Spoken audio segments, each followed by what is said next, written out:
So, dahan-dahan lang ang bukas ito, Boss Mark. Pagbukas na ng mga pag-empty,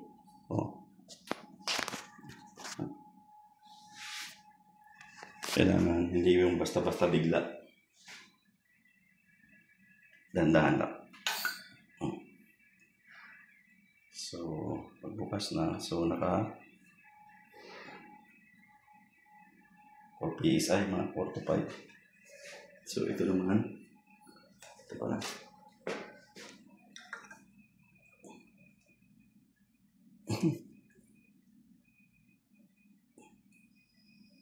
Kailangan dahan-dahan ang bukas eh. Ayan. Hindi basta-basta bigla. So, ito naman. Dahan-dahan din.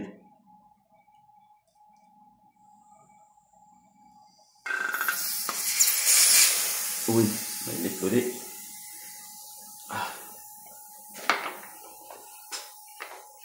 May leak. Lakas. Okay. So, mamaya tayo lakas naman ang leak nito. Kailangan mo ng tiplon. Oy! Bakit?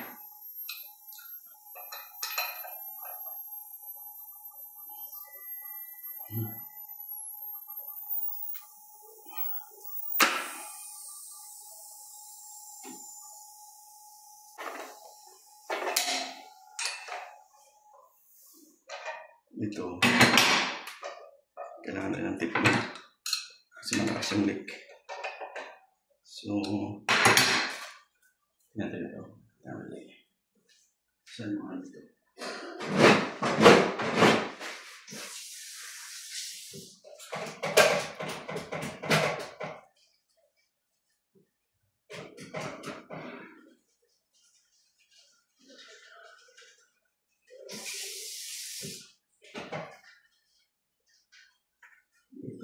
Dito, mag-leak test tayo dito sa kabila. Yan. Bubble test lang. Mayroon ba siyang leak para hindi maubos agad yung ating gas. So, ganun lang ang pag-leak test natin. So, okay naman siya. Sa kabila. Sa kabila. Kasi pag hindi mo ito siya i-leak test, wala naman. So, ito. Wala. Wala naman. Wala. Okay. So, wala siyang leak. So, ito lang may leak. Yung ating DLCO, Delco. So, i-ayos natin yung ulit.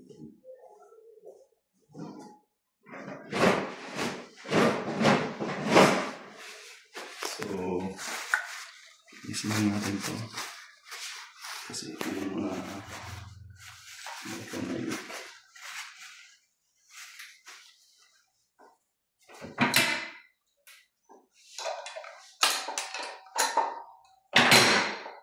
Bakit hindi siya fit?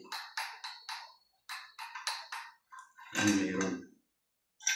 Okay. Okay naman siya.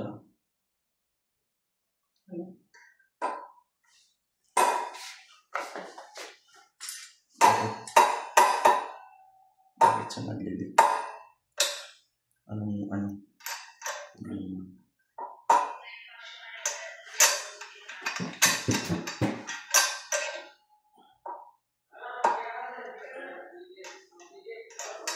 Hindi, baliktad.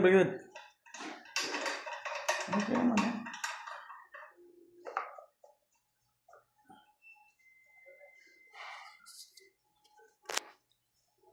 Kasi dapat ito sakto. Hindi na ito kailangan lagyan ng tiplon kasi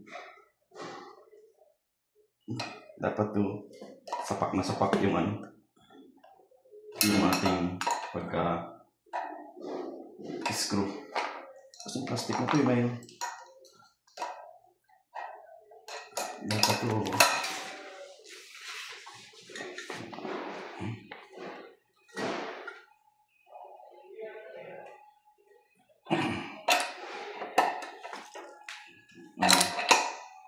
nagpapawisan din pala lagi yung sumusweldo ng 6 digit eh.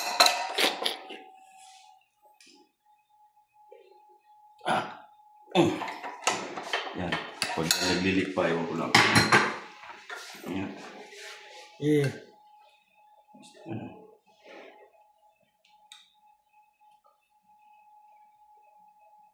Gas.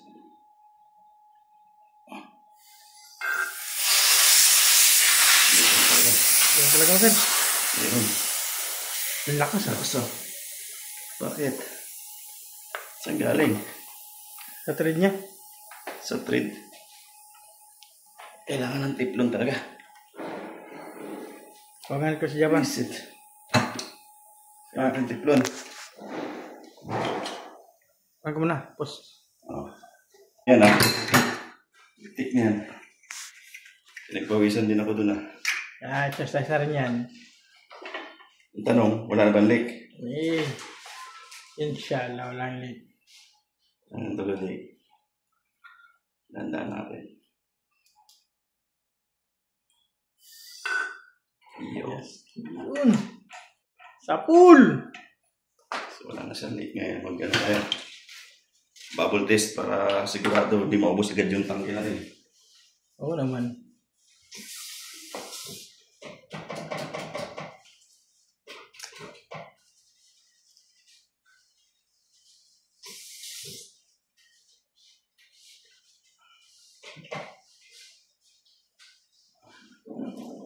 So, bubble test na tayo ulit. Wala na Para yan. sigurado walang... Tiplon na yan eh. Naku, meron. Ayan. Meron ulit. Meron. Meron pa. Konti. Hindi lang. Ilipitan natin natin. Easy lang. Bubble test. Pag nag-bubble test ka,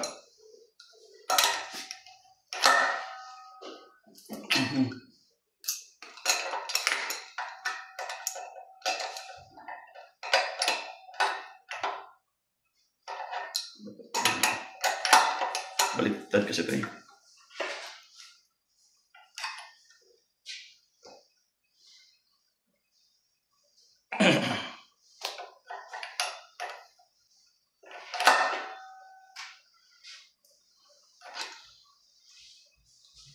Nah, meron master?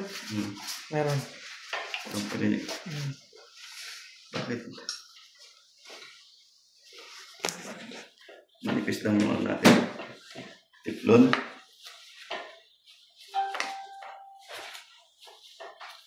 Dito rin nilo mo.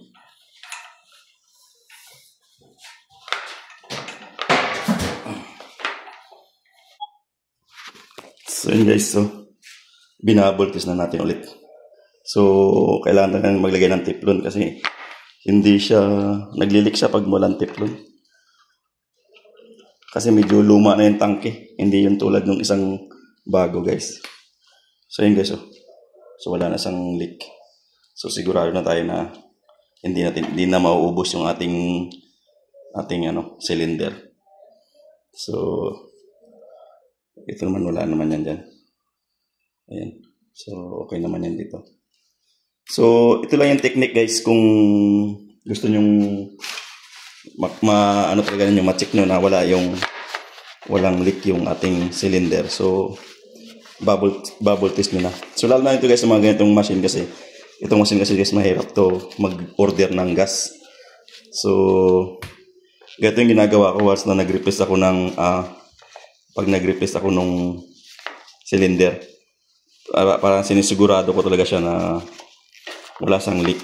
So isa yun sa mga diskarte lang para hindi pa maubusan agad ng maubusan ng tangke ng mixture gas. Kasi guys ito ang hirap mag-order nito, kailangan bago dumating ang order mo inaabot ng ilang linggo.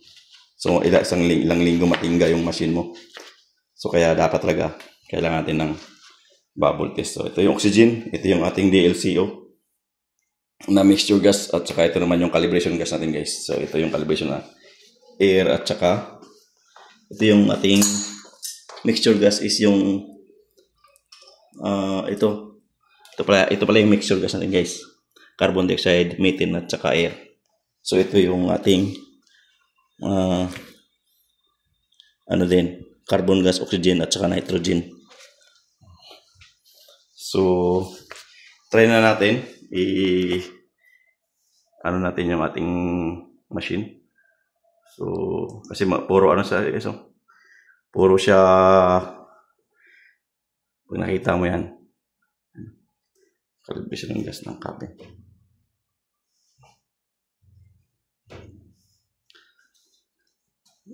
Puro ano ang ating gas X exclamation mark kasi nga empty.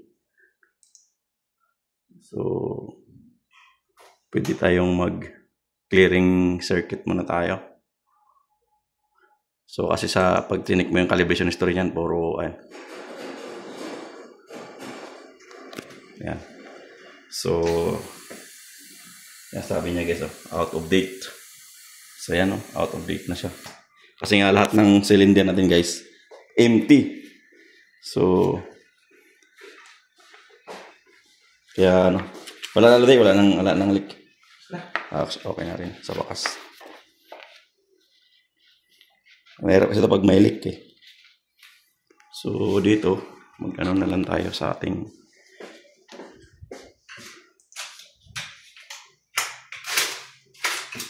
so ayan na, pass na siya. So ito, CO2. Yung cal gas na, yung calibration gas. Out of range din kasi nga wala nang empty.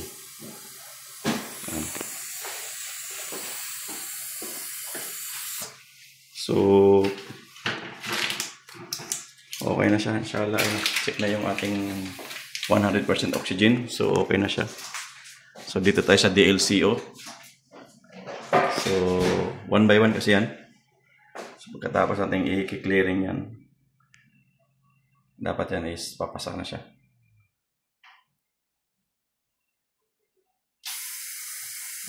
Ayan, pass na siya. So dito na tayo sa Calgas. So DLCO, okay na siya, pass na. So yun, tayo natin mag-pass yung ating calibrating cylinder. So guys, pag mga ganyan, pass na siya, pwede ka nang mag-calibrate ng ano yan, yung system. Importante kasi may laman yung gases. So ito yung ating chine-check ngayon. So yan guys, pag hindi pumapasa siya, bago na siya pero hindi pumapasa, ayan, kailangan mong mag change value, pero okay naman siya kasi same lang naman siya ng reference, same lang siya ng ating mixture, kaya hindi na tayo magpapalit ng values.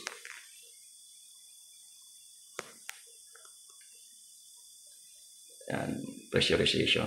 Ayan. So dito na uubos yung gas natin sa mga ganyang calibration kasi malakas kumain ng gas yan.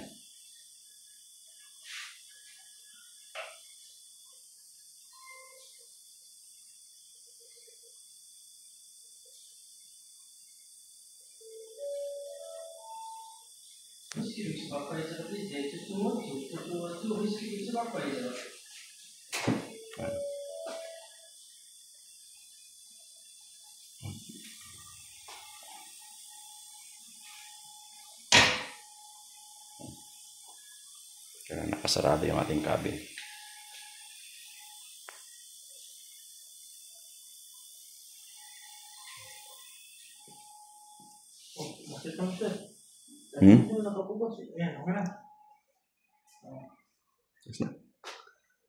Leaking cabin kasi nga hindi ito nakasara. So ngayon nakasara na. So tine-check kasi niya yan. Ayan. So yan guys, pass na siya. Sinisiro ka niya. Yun. Alas na, luti. Ganun lang. Kumbati na. So, ganun lang. So, auto-calibrate yung pressure ng ating cabin. So, ayan. So, akin yung manager ko. So, auto-calibration. Ayan. Dapat siya nakalock, nakasara. Kailaw to. Nakasara. Pag hindi yan nakasara, hindi yan hindi yan mag-pressurize. Ayun. Ready na. So, ano na lang, yung flow. Yung flow, so, itong flow na to, yung user yan, bago nila gamitin. Dapat mag-calibrate sila nung ating syringe. So, bukas na ng umaga yan. Pero okay na. At least, okay na siya. So, ayan guys. So, simula ka sa 2.9, 2.9, 2.9, tapos 3 liters, 3 liters. So, yan yung flow. Gagamitan niya ng ating syringe na yan. Syringe na yan. Yan ang gagamitin nila. So, sila na magkakalibrate niya para mayroon naman silang trabaho. So, ganoon lang yun. Para magtrabaho naman sila sa umaga, gagawa sila ng calibrate. Magkakalibrate siya na. Standard, basic yan ginagawa guys. Yung pagkakalibrate ng syringe. Bago nila gamitin sa patient, kailangan yung procedure na yan gagawin muna nila. So, ayun. Ito yung ating vitalograph na pulmonary function test machine. Ayan. So, nagpalit lang ako ng gas kasi naubusan. So, yan. So, ngayon, sasarado na natin. Bahala na sila magbukas-bukas dito. Para hindi maubos yung ating yan, sarado lang yan. Okay. So, okay na siya guys. Tawag ko na lang sa user. Bahala na sila dyan. Okay.